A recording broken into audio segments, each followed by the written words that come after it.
Imaginez un monde où la vérité n'a plus aucune importance. Seulement ce que les gens croient. Un monde où les plus puissants ne crient pas, ils influencent en silence. Dans cette vidéo, on va plonger dans les stratégies les plus dangereuses et brillantes pour façonner la perception et manipuler les masses. Et ce n'est pas un film. C'est la réalité. Vous pensez avoir le choix. Choisir votre président, vos vêtements, vos idées. Mais si je vous disais que la plupart de vos décisions ont déjà été prises pour vous, bien avant que vous n'en soyez conscient?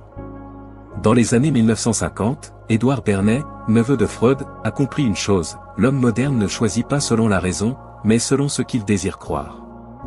Alors il a vendu des cigarettes aux femmes comme un acte de libération féminine. Il a relooké des guerres en opérations de paix. Et il a formé toute une génération de stratèges à une idée simple. Donnez aux gens l'illusion de la liberté, et ils obéiront plus fort que jamais. Et ce n'était que le début. Aujourd'hui, cette même stratégie a été perfectionnée à une échelle mondiale, avec des algorithmes invisibles. Chaque jour, vous scrollez. Vous commentez. Et pendant ce temps, un profil ultra précis de vos émotions, vos colères, vos peurs se construit en silence. Ces données ne servent pas seulement à vous vendre des baskets ou des écouteurs. Elles sont utilisées pour manipuler vos opinions, vos votes, vos colères.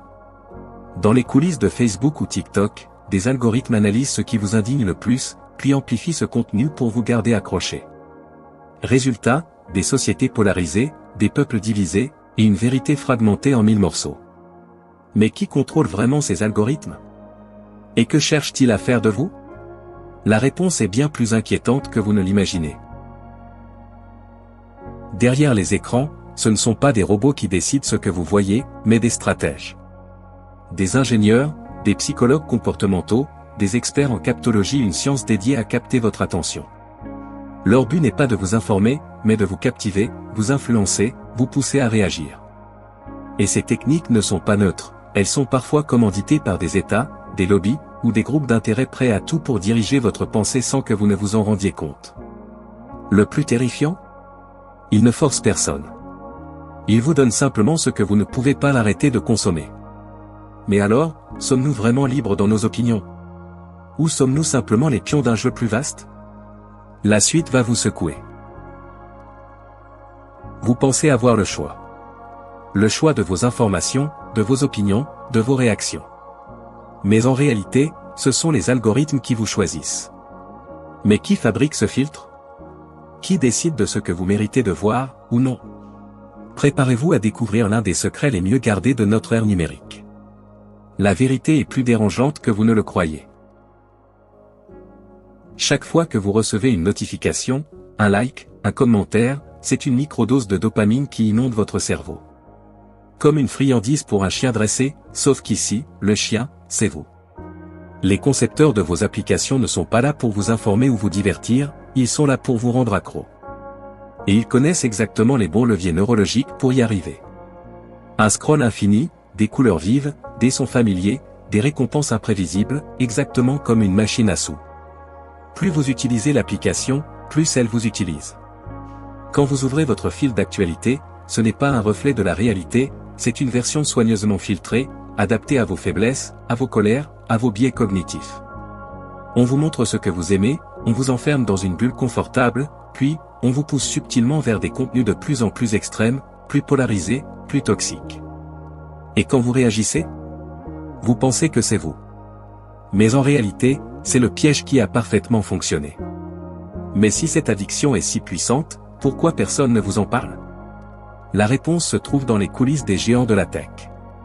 Et ce que vous allez découvrir ensuite, pourrait bien changer votre regard sur le monde entier. Vous croyez être libre parce que vous pouvez scroller, liker, commenter? La vérité est plus sombre.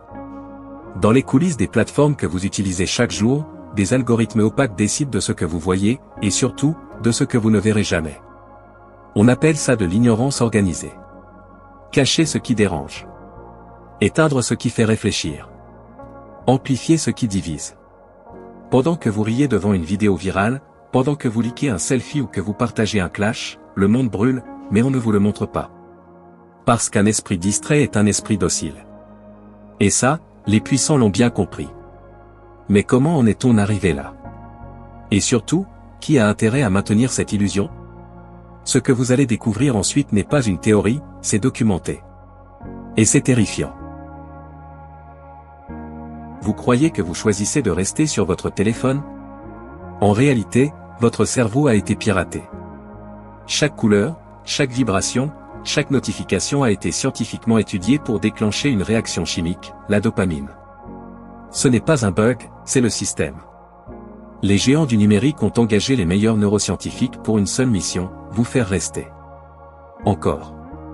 Et encore. Quand vous rafraîchissez un fil d'actualité, vous ne le savez pas, mais vous jouez à la machine à saut de l'attention. Et parfois, vous gagnez un like. Parfois, une polémique. Mais toujours, vous perdez, du temps, du calme, de l'indépendance. Vous pensez contrôler votre téléphone? Regardez bien. Qui regarde qui? Et si je vous disais que cette dépendance n'est que la première étape? La suite est bien plus sombre. On façonne désormais votre réalité. Vous pensez que vous voyez le monde tel qu'il est? Faux. Vous voyez ce que l'algorithme veut que vous voyez. Chaque recherche, chaque like, chaque vidéo regardée modifie ce que vous percevrez ensuite.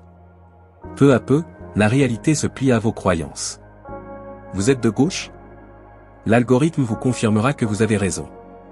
De droite? Il fera pareil. Le résultat?